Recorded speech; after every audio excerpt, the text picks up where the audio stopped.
The blip phase is over for Liverpool and Arne Slot.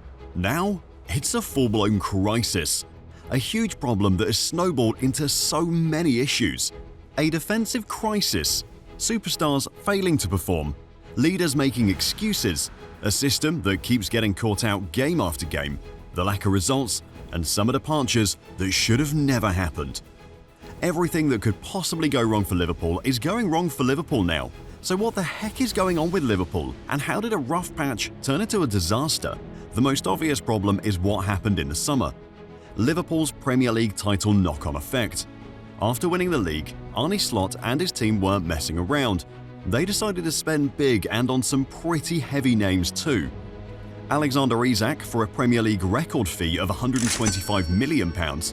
Wirtz from Bayer Leverkusen for £116 million.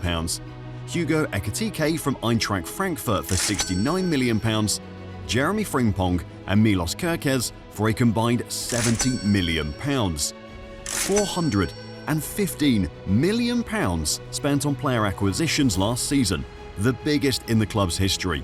A huge statement. However, on the other hand, there were also a number of departures. Díaz to Bayern Munich, Darwin Núñez to Al Hilal, Quansah joining Bayer Leverkusen, Kelleher to Brentford. In total, with other departures, Liverpool generated around £260 million in player sales alone. But this isn't really about the figures, it's about the impact it had on the team, the impact it's still having now. This isn't the Liverpool we knew from last season. It's not like Liverpool, is it? It's beyond Liverpool and it's shocking. And as much as I can say is, we've made too many changes. Yeah, Klopp. Simply put, they've made too many changes to the squad. It's understandable to see the logic behind why Liverpool went big this summer. They just won the league. The plan was to kick on and become even better than they were last season. Slot had previously mentioned in the past that even with his title-winning team, there were areas the squad could be improved, and that's what they set out to do in the summer. But the truth is, by doing this, they left the one big thing that had been the difference maker for Liverpool over the years, the stabiliser effect. Think of it like this.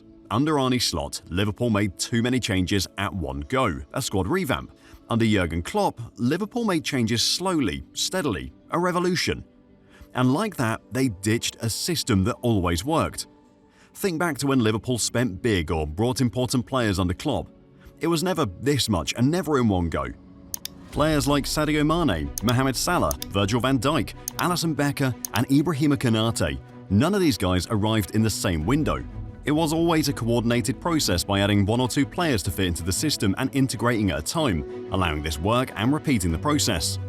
Ultimately, with all these new signings, there's another big problem for Slot, one we've been seeing throughout the campaign now. It's not only about the new signings and that changes things. I think it's about having a lot of very good players. So what is your best lineup?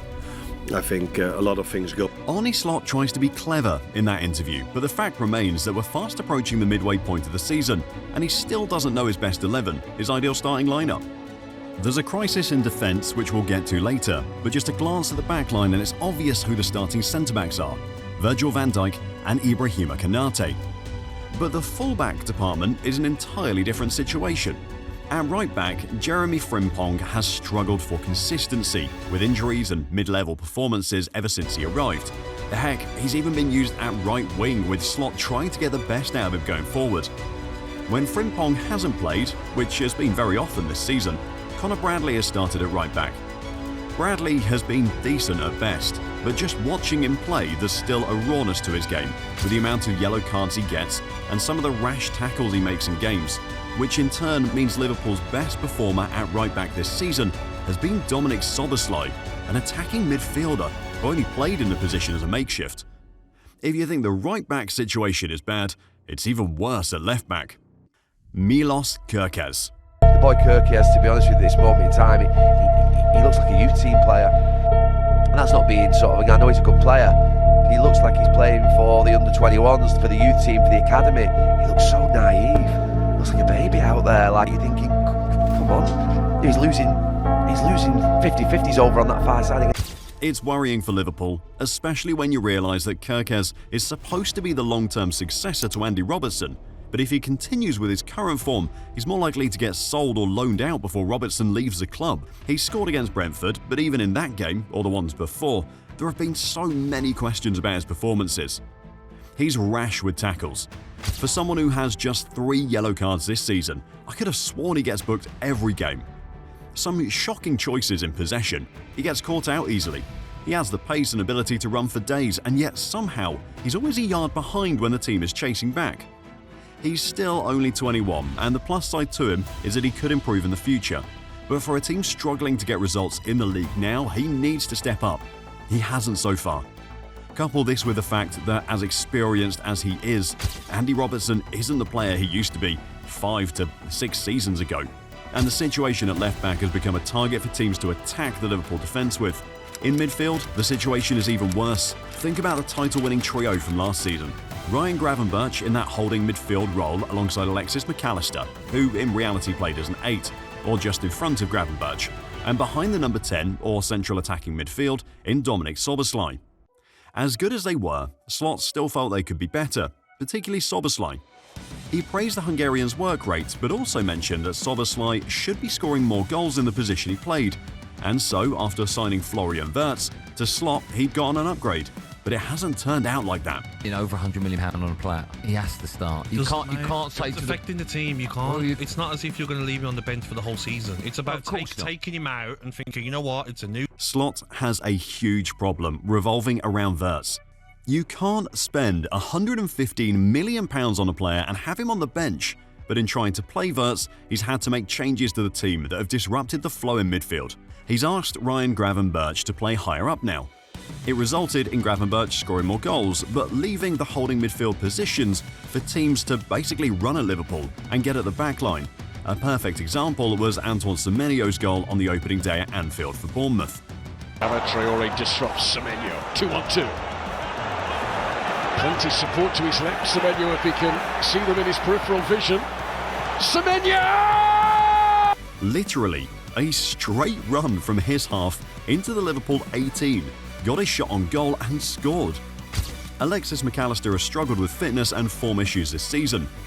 In trying to play Wirtz, he initially left Szoboszlai out of the starting lineup, brought him in to play right back, moved into central midfield, meaning this season Szoboszlai has played as a 2, a 4, a 6, an 8, and a 10. He's been by far Liverpool's best performer this season. But the point here is that Slot really doesn't have a clear idea of where to play him. And then there's Wirtz. A very talented player, no question. But even Wirtz has admitted that English football and the Premier League is tougher than he imagined. On one hand, he's created the third most chances for this Liverpool team, just behind Mohamed Salah and Cody Gakpo.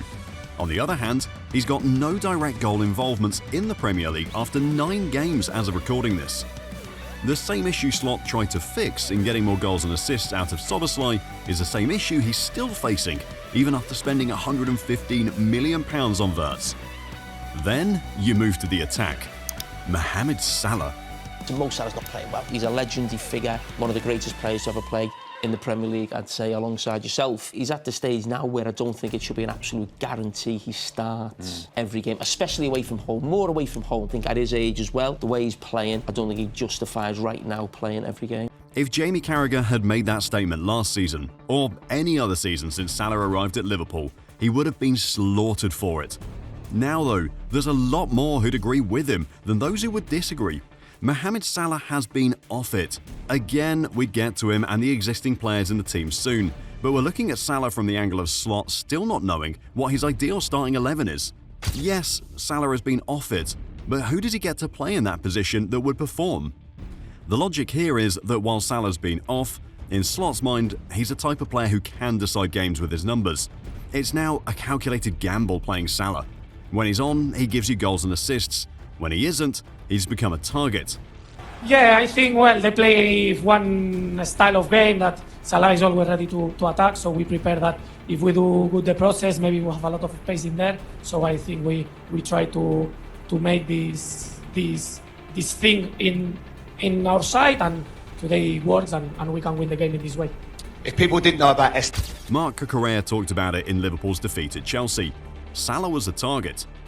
He talked about knowing that because Salah is always ready to attack, there'd be space down the right for the team to exploit. It worked. It was, in the end, through the right that Chelsea got the winner against Liverpool. Switch the focus to the left, and there's been a bit of consistency with Cody Gakpo. Alongside Dominic Szoboszlai, he's been one of Liverpool's better performers in this confusing campaign. Down the middle in attack, and Slot still has more problems. Hugo Ekitike, Alexander Isak. Start one for the other, play both, or bench the two and use a false 9. Where Ekitike has looked impressive since he arrived, Alexander Isak has struggled. Injuries, no real threat in games, and looking like he doesn't really fit the Liverpool system. Add all of this up, and the only names that seem guaranteed to start in this Liverpool team based on performances alone are Cody Gakpo and Dominic Szoboszlai. Everyone else has looked droppable, and this is a big issue if you're Arne Slot. But for all the talk about the new signings and how they haven't performed, it'd be unfair to single out these new players as a reason for Liverpool's problems this season. The existing players, the leaders who should be driving the team forward, they've looked miles off. We've detailed Mohamed Salah now, but a closer look at Salah suggests something. Salah is facing something he's never had to deal with since he got to Liverpool. A fan base that doesn't trust him anymore.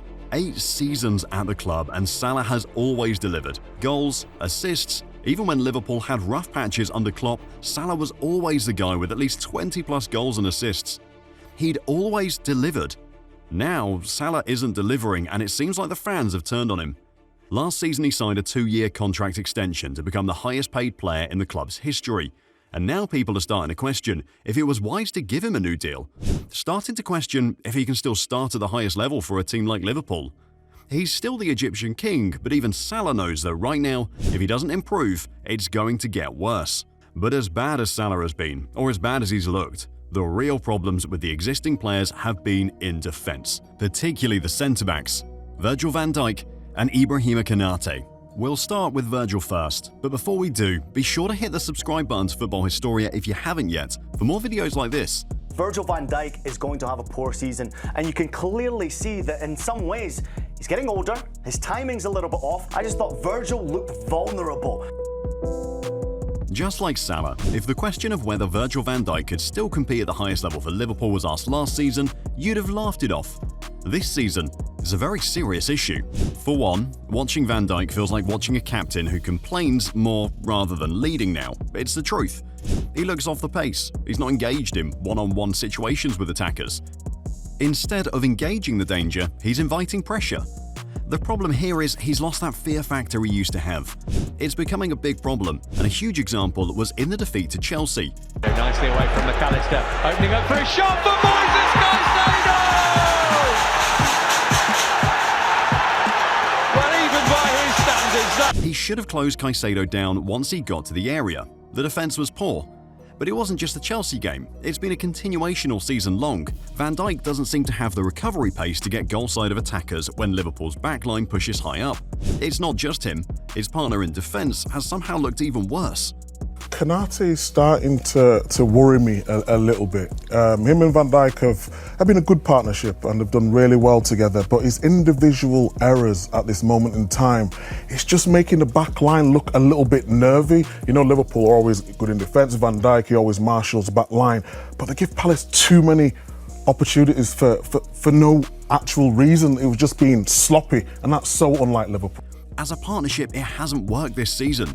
2 clean sheets in 13 games this season. Individually, Konaté, just like Milos Kerkez, as we mentioned earlier, has become a target for teams to play against. We saw it against Galatasaray with Victor Osimhen, causing Konaté so many issues. That's just one out of the increasingly growing number of times he's looked shaky in defence this season. The players are one thing, but the manager and his system? That's another problem for Liverpool now. Teams have a certain playing style against us, which is a very good strategy to play, and we haven't found that answer yet, and that every time going 1-0 down doesn't really help. They're struggling. Arne Slot admits it. Liverpool is struggling to play against teams that sit in a low block and play direct football against them. Is this an excuse? Unfortunately, it's not. In fact, to be honest, it's seeing Arne Slot bring this up that just feels wrong. The future of English football is looking like direct football. It's a fact. It's transition football, It's how teams can quickly move the ball from back to front. If he's saying his Liverpool team is struggling with this, then Slot is inadvertently telling us that his Liverpool team is going to struggle against 85% of the league. Because the fact is, there's only 2 teams you'd expect to dominate Liverpool possession-wise in a league game: Man City and Arsenal. Every other team is going to sit back and catch them on the counter. The crazy part about this is it's working. Slot is indeed right about Liverpool not having answers to teams that play this way, but trying to make it into an excuse is wrong. It's his job as a manager to find ways to combat this, not complain. Think of all of this as a domino effect. One problem is ultimately linked to the other, which in turn creates another problem. And one that stands out in the team now is an underrated part of the success from last season: the press. It was such a big part of how Liverpool played last season. We're going to highlight 2 names who are no longer at the club that almost embodied this: Luis Díaz and Darwin Núñez. Díaz had his best season in a Liverpool shirt last campaign before leaving for Bayern in the summer.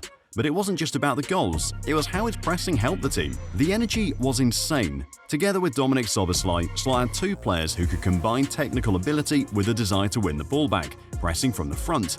This in turn allowed Salah to have that freedom and not have as much defensive responsibility as the other attackers. He focused more on the output because the team had the system and players in place to make it work. It was the same even with Darwin Núñez. While he didn't necessarily score as many goals, the former Liverpool number 9 was always willing to chase channel balls, press, run hard for the team. It's not the same now. Watching Liverpool when they try to press, it just looks off. There are too many technical players Slot is trying to fit into the system in one go.